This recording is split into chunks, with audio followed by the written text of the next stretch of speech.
इतना एफोर्ड कर सकती है? अभी दिल्ली के अंदर बम फटा, पुलवामा में बम फटा, आप कह रहे हैं लगातार कह रहे लाखों करोड़ों की संख्या में वहां पे घुसपैठिए हैं, कौन पहचान करेगा उनकी? कल अगर बम फटेगा इस देश के अंदर कौन जिम्मेदार होगा उसकी? आप बोलेंगे नेहरू जी जिम्मेदार होंगे या मोतीलाल नेहरू जिम्मेदार होंगे? अरे उनको समर्थन देने के लिए कौन खड़ा हो रहा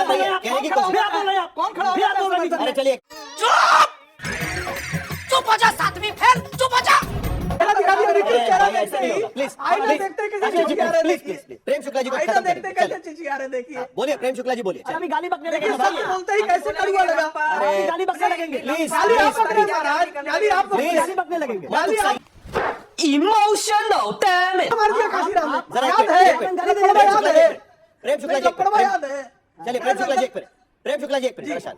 मेरा सिर्फ ये मानना है कि देखिए स्टूडियो में क्या होता है ना कि ये विंडो में होते हैं तो हम किसी को बोल सकते हैं कि जरा आवाज कम करिए, आप लोग को तो वो भी नहीं बोल सकते। साइड इनको समझाइए, नहीं करेंगे। अरे प्लीज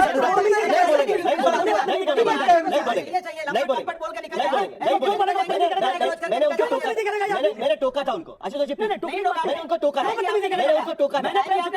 अभी क्या हुआ है ना, अभी ये वो आदमी है जो अभी करने का काम आशुतोष कर रहा है। अरे आशुतोष जी प्लीज आप बोलिए इसको पसंद करिए। बोला ना हमने पहले ही बोला। इस आदमी का चरित्र है किसी को भी मां बहन गाली देना। अभी क्या हो रहा है आशुतोष जी, हम 5 मिनट तुम चुल्लू भर पानी में जाके डूब के बजाओ। नतीजे पूरे आए भी नहीं थे कि अखिलेश यादव ने ट्वीट करना शुरू कर दिया उस बात को लेकर, और उन्होंने कहना शुरू कर दिया कि देखिए एसआईआर को लेकर सजग हो जाइए, पीडीए की जीत होगी वगैरह वगैरह कहना शुरू कर दिया। सिर्फ एसआईआर ही वजह हो सकती है और कोई वजह नहीं हो सकती। महागठबंधन के भीतर की जूतम पैजार हमने देख ली, वहां पर जिस तरीके से उनकी स्ट्रेटेजी का फेल्योर हमने देख लिया, ये सारी चीजें भी तो है ना वहां पर। देखिए आपको भी इस बात का पता होगा कि जब एसआईआर हुआ तो हम लोगों ने डे 1 से बात बोली शुरू की कि भाई 1 महीने में आप एसआईआर कैसे करवा देंगे। भाई जहां 8 करोड़ लोग हैं, वोटर हैं करीब 7.5 पौने 8 करोड़, वहां पे आप 1 महीने के अंदर या 1.5 महीने के अंदर एसआईआर कैसे कंप्लीट करवा देंगे? क्योंकि भाई आप एनआरसी आपने असम में कराया, कितने महीने लग गए वहाँ एनआरसी होने में, और 1 महीने में आप चाहते हैं एनआरसी और एसआईआर में फर्क है ना? सुनिए ना, मैं बता रहा हूँ कितने महीने लगे, दोनों फर्क है, लेकिन बता रहा हूँ असम में कितने महीने लगे। यहाँ भी किसी व्यक्ति को अपना अगर डाटा देना है, उसको जन्म प्रमाण पत्र देना है, अगर नहीं है तो 2003 के पहले उसके जहाँ फादर पोस्टिंग थे वहां से लेके आना है। आधार कार्ड को भी आपने एक तरह से बीच में मानने से इनकार कर दिया था। तो इतना छोटा पहले कभी नहीं हुआ होगा। सारे पेपर्स इकट्ठे करना, किसी व्यक्ति को अपने वोटर लिस्ट में शामिल होना इतना आसान तो था नहीं। लेकिन इसकी वजह से आपने 65 लाख वोट बिहार में कटे। जो 65 लाख वोट कटे, आप कहते थे घुसपैठिए थे, घुसपैठिए तो 390 निकले। तो 65 लाख जो वोट कटे वो कौन लोग थे? 65 लाख कोई कम तो होते नहीं है क्या? वो हिंदुस्तानी नहीं है? उन्होंने तो 2024 में वोट दिया था। उन्होंने बताया डेटा आ गया ना, किसी पार्टी ने उस बात को लेकर सवाल उठाया। अरे नहीं, उन्होंने बोला कि 2024 में हमने वोट दिया था, लेकिन हमें कितने लोगों ने बोला? अरे कितने लोग भाई, आप किस लोगों को पकड़ 65 लाख आपसे मैं पूछता हूँ, 65 लाख वो लोग कहाँ से आए, कहाँ चले गए, जरा बताइए। 65 लाख लोगों में से वाह मोदी जी वाह वाह। कितने लोग मरे हुए हैं, कितने लोग बाहर निकल चुके हैं, ये सारा डेटा तो दिया ना। आपके बीएलए भी वहां पर थे। देखिए मैं बीएलए तो अभी उत्तर प्रदेश में भी है। फिर क्या बीएलए को सजग करिए, ट्रेनिंग दीजिए। मैं आपसे पूछ रहा हूँ, जो तृणमूल कांग्रेस करने की कोशिश कर रही है। 4 तारीख को लास्ट डेट उन्होंने दिया है दिसंबर में। मैं पूछना चाहता हूँ बीएलओ कितने के घर में पहुंच गए अभी तक? उत्तर प्रदेश की बात कर ले, कितने घर पहुंच गए? 15 तारीख 16 तारीख हो गई है। सवाल ये नहीं है, सवाल ये है कि भारतीय जनता पार्टी में आपसे एक सवाल, बड़ा बुनियादी सवाल है कि ऐसा क्या आपने 20 साल में कर दिया बिहार के अंदर में कि क्या आपने हर गांव में हर व्यक्ति को रोजगार दे दिया? क्या आपने हर गांव में मेडिकल फैसिलिटी कर दी? क्या आपने हर गांव में हॉस्पिटल बना दिए या स्कूल बना दिए? या किसान, एक बार सुन ले, या वहाँ पे हर किसान संपन्न हो गया? या वहाँ पे जो जिस तरह का माहौल था गुंडागर्दी का खत्म हो गया? आपने देखा, मत भूलो कि भक्ति और पागलपन में अधिक अंतर नहीं होता। सांसारिक दृष्टि से देखो तो भक्त पागल ही जैसा दिखाई देता है। कि बिहार इतना समझदार प्रदेश है, उसके बावजूद भी मोकामा में जो व्यक्ति लड़ रहा था उस पे हत्या का आरोप बड़ी बात है। फिर भी जीत गए। उत्तर प्रदेश में जेल के अंदर से लोगों ने चुनाव लड़ा और उसके बावजूद जीते हुए हैं। शहाबुद्दीन जेल के अंदर से चुनाव लड़े, उसके बावजूद जीते हुए हैं। कौन सी बड़ी बात है उसमें? कई लोग इस तरीके से दिखाई देंगे। इसका मतलब ऐसा तो कुछ आपने, यही तो सवाल है कि इतनी सारी चीजें होने के बावजूद भी अरे तो जल्दी खत्म करिए सर, बाकी लोग के बाद बोलिए चलिए इतना कुछ आपने नहीं किया, उसके बावजूद भी अगर आप स्वीप कर रहे हो, 200 पार कर रहे हो, तो कहीं ना कहीं शंका तो है। इसलिए हम कहते हैं ऐसा कहीं ऐसा तो नहीं कि एसआईआर ने गर्दा उड़ा दिया बिहार में। चलिए चिंता का विषय है। स्वयं प्रकाश पुरोहित, गंगा बहती है, बंगाल तक पहुंचती है और प्रधानमंत्री साफ शब्दों में कह रहे हैं कि बिहार से बंगाल का रास्ता अब निकलता है करके आपके पास पहुंच रहे हैं, आ रहे हैं आपके पास। हाँ बेटा, लगता है तुम गू खा के ही मानोगे।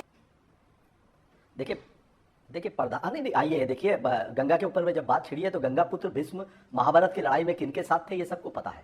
दूसरी बात, गंगा आकर के जब सागर में मिलती है, पश्चिम बंगाल की कौन है, लेकिन सर वो डेफिनेशन भी बता दीजिए, किसके साथ आप भीष्म बता रहे हैं? कौन भीष्म कौन है? नहीं नहीं, जो जो अपने आप को गंगा पुत्र कहेगा वही भीष्म है। इसमें नाम लेने की क्या जरूरत है? कौन कहता है कि मैं अपने आप को गंगा का? इस देश में रहने वाले 140 करोड़ सभी गंगा को अपनी मां मानते हैं। गंगा माता है। गंगा के बारे में अगर आज से कुछ साल पहले जब पिक्चर के अंदर में गाना गया, मेहमा जो हमारा होता है वो जान से प्यारा होता है, तो हम मोदी जी, अमित शाह जी और भारतीय जनता पार्टी के केंद्र में बैठी सारे लोगों को स्वागत करते हैं कि आइए आप चुनाव प्रचार करिए। मगर गिरिराज सिंह की जो भाषा है कि बंगाल में चुनी हुई सरकार को बांग्लादेशी बोलना, रोहिंग्या की सरकार बोलना, ये लोकतंत्र पर एक करारा तमाचा है कि जिस जनता माफ नहीं करेगी। खत्म, bye bye, tata, goodbye, गया। इसकी वजह से आपने 65 लाख वोट बिहार में कटे। जो 65 लाख वोट कटे, आप कहते थे घुसपैठिए थे, घुसपैठिए तो 390 निकले। तो 65 लाख जो वोट कटे वो कौन लोग थे? 65 लाख कोई कम तो होते नहीं है क्या? पहले से ही इस बात को लेकर भूमिका है रतनलाल जी की।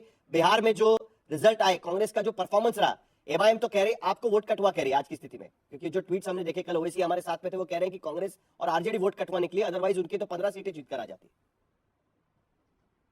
क्या कहूँ, गंगाधर ही शक्तिमान है और शक्तिमान ही गंगाधर है। और जब मैं चुनाव आयोग से कोई सवाल पूछूंगा तो जानते हैं उनके डिफेंस में कौन लोग आ जाते हैं, कहना ठीक नहीं है, सब लोग जानते हैं। मैं इतिहास का छात्र हूँ, एक आंकड़ा आपके सामने रखना चाहता हूँ। तो फर्स्ट लोकसभा चुनाव हुआ 1951-52 में, 489 लोकसभा के सीट्स थे और कांग्रेस का कोई ओपोजिशन नहीं था, कोई ओपोजिशन नहीं, एकदम अनडिस्प्यूटेड पार्टी। जानते हैं कितनी सीटें मिले जवाहरलाल नेहरू जी को? 364, और उसका परसेंटेज आता है 74%। क्या क्या बात कर रहे हैं? और इंस्टांस देता हूँ, जब इंदिरा जी का असैसिनेशन हुआ तो उस समय पूरे देश में कांग्रेस की लहर थी। 1984 उसमें 541 में से 414 सीट कांग्रेस पार्टी ने जीती। परसेंटेज कितना था? 76.5। इस बार अगर बिहार के इलेक्शन में एनडीए का परसेंटेज देख लीजिए तो जीत का एवरेज परसेंटेज 83 पॉइंट समथिंग आता है। मैं एक सवाल पूछना चाहता हूँ कि जब कांग्रेस का कोई ऑपोजिशन ही देश में नहीं था, तब भी नेहरू उतनी सीट नहीं जीत पाए। जब इंदिरा गांधी जी के असैसिनेशन के बाद पूरी जो है देश कांग्रेस में हो गया था, सिंपैथी वेव था, वहां भी नहीं जीत पाए। तो क्या 20 साल में बिहार में घी की नदियां बह रही थी, हीरे जवाहरात की बरसात हो रही थी, मोतियों की बरसात हो रही थी, गिफ्ट सीट खुल रहे थे क्या, बुलेट ट्रेन चल रही थी क्या, डायमंड हब बन रहे थे क्या, 3 ट्रिलियन इकोनॉमी की बात हो रही थी क्या? ये बड़ी इंटरेस्टिंग बात आपने छेड़ी है यहाँ पर, और यह अजीब तर्क है मेरे ख्याल से, तो क्योंकि आप जिस आप कुछ भी बोलो, ये नहीं सुनने वाला। चुनाव का जिक्र कर रहे हैं, पहले चुनाव का, उस वक्त जवाहरलाल नेहरू जी के सामने जयप्रकाश नारायण, लोहिया और बाकी सारे लोग भी खड़े थे। जनसंघ से भी श्यामा प्रसाद मुखर्जी के साथ सभी लोगों ने चुनाव लड़ा था, वहां पर भी बड़े बड़े लोग उनके सामने खड़े थे। सबसे ज्यादा सीपीआई को सेकंड सीट आई थी 16 सीट। सुन लीजिए, ठीक है, पहला कांग्रेस 364 और सीपीआई थी 16 सीट। समझ रहे? जब उस वेव में भी इतना परसेंटेज नहीं है, तो बिहार में जाके भ्रष्टाचार चरम पे है, हिंसा, क्राइम बढ़ा हुआ है, कोई फैक्ट्री नहीं खुली, कोई यूनिवर्सिटी नहीं खुला, कोई पब्लिक सेक्टर यूनिट नहीं खुला, कुछ इसी बात का तो चिंतन होना चाहिए। पर कैपिटा इनकम ऐसा क्या है कि इतने सारे मुद्दे आपके सामने होने के बावजूद भी आप एसआईआर के मुद्दे पर वहां पर चुनाव लड़ते रहे, और एसआईआर का मुद्दा वहां पर नहीं चला। जिस बात को लेकर आपने यात्रा निकाली वो मुद्दा वहां पर नहीं चल पाया। आपने सही मुद्दे गिनवाए कि बिहार आज की स्थिति में भी नीति आयोग के आंकड़े अगर देखें तो हर पायदान पर सबसे निचले स्तर पर खड़ा है, लेकिन उसके बावजूद उसके जगह पर एसआईआर का मुद्दा आपने निकाला, वो नहीं चला। ये भी तो बात माननी पड़ेगी ना सर। ये फंस गया सी है। बात सुनिए, बोलिए। गुजरात में तो वहाँ जो डायमंड हब की बात होगी, और बिहार से यहाँ ट्रेन से मजदूर लेके जाएंगे, सब आया, सब इनको पूरा मुसलमान भी वोट दे दिया, यादव भी वोट दे दिया, सब वोट दे दिया। ये थोड़ा कॉमन सेंस अप्लाई करे, कोई भी 9वीं क्लास का बच्चा भी इतना समझा सकता है। ठीक है, ये जो सवाल चुनाव आयोग से पूछे जा रहे हैं, प्रेम शुक्ला जी, चुनाव जल्दी से। आयोग एक भी जवाब नहीं दे रहा है। चलिए जल्दी, एक तो पर्सनल टिप्पणी मत करिए एक दूसरे के ऊपर, क्योंकि ये तो विषय नहीं है हमारी चर्चा का। हम इस मुद्दे पर बात करने की कोशिश कर रहे हैं, लेकिन रतनलाल जी एक सवाल मुझे जल्दी से आपसे पूछना है, उसके बाद आशुतोष और संगीत रागी भी यहाँ पर है। क्या एसआईआर के अलावा कोई और चीज भी हो सकती है? उसका जरा भी सोच आप कर सकते हैं, उसके बारे में जरा भी आप सोच सकते हैं। 2010 का एग्जाम्पल यहाँ पर दिया गया, 115 सीटें जनता दल यूनाइटेड ने जीती थी, 115 सीटें, 90% का स्ट्राइक रेट उनका रहा है उस वक्त। 6 अक्टूबर को चुनाव आयोग ने कहा था ना 7 करोड़ 42 लाख। अभी फाइनल आंकड़ा है, कितना आंकड़ा है? 7 करोड़ 45 लाख। ये नहीं दिख रहा है? ट्रेन में भर भर के सब काम राजनीतिक पार्टी ही करेगा, चुनाव आयोग को भी करना चाहिए। मैं कह रहा हूँ कि आप देखिए, ऐसा है, बाद में सवाल उठाने से तो ये बेहतर होगा ना कि आपके बीएलएस भी वहां पर कुछ काम करे, आपके बूथ लेवल एजेंट होते हैं, कार्यकर्ता होते हैं। इसी तरीके से तो कैडर बेस्ड पार्टियां चलती है। समाजवादी पार्टी भी कैडर बेस्ड पार्टी है, उत्तर प्रदेश में उनकी ग्रोथ उसी के आधार पर हुई है। जिम्मेदारी पूरी कैडर पे, आप कहाँ कह रहे हैं कि सिर्फ पार्टी की जिम्मेदारी? मैं ये नहीं कह रहा। चलिए ठीक है, रतनलाल जी जल्दी से आपका जवाब, उसके बाद आशुतोष जी बोलिए। नहीं, मैंने आपको बता दिया कारण क्या है। जी सवाल यही था कि एसआईआर के अलावा कोई और भी कारण हो सकता है क्या? इसके बारे में सोच विचार हो रहा है कांग्रेस के भीतर? जाहिर एक है इंटरनल सोच अंडरस्टैंडिंग भी होगा ना? एग्जैक्टली होगा, क्यों नहीं होगा? पूरी समीक्षा होती है, हाँ। उसमें से एक इंपॉर्टेंट पॉइंट जो है चुनाव आयोग की भूमिका है, उसकी भी समीक्षा करेंगे, डेटा कलेक्शन करेंगे, एनालिसिस करेंगे। क्या हरियाणा महाराष्ट्र और तमाम आपको कर्नाटक से डेटा आए नहीं? क्या चुनाव आयोग किसी सवाल का जवाब दे रहा है? ये एक्सपेक्टेड है चुनाव आयोग से। कि अगर सवाल कोई उनसे पूछा जाएगा, कोई जवाब ही नहीं दे रहे, सीसीटीवी नहीं देंगे, सीसीटीवी नहीं है हमारे पास। शर्म करो शर्म। हाँ?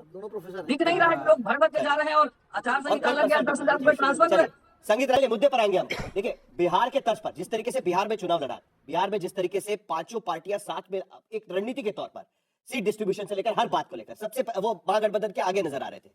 क्या बिहार में चुनाव जीता, इसीलिए आपको लगता है कि बंगाल में भी राह आसान होगी, जिस तरीके से दावा किया जा रहा है बीजेपी की तरफ से? देखिए, बंगाल में ममता बनर्जी है, बंगाल में वहाँ ममता बनर्जी की सरकार है, बंगाल में वहाँ 200 से ज्यादा उनके पास एमएलएज हैं, 212 के आसपास। और अगर हमारे साथी ये कह रहे हैं कि वहाँ इलेक्शन कमीशन और मोदी सरकार दोनों ही असफल है स्वच्छ साफ चुनाव कराने में, तो अपनी ही सरकार को कटघरे में खड़ा कर रहे हैं, अपने ही चुनाव आयोग को कटघरे में खड़ा कर रहे हैं। फिर अब देखिए, आपकी दिक्कत क्या ना, आप बीच में बोलने लगते हैं, थोड़ा सा सिविल हो जाइए।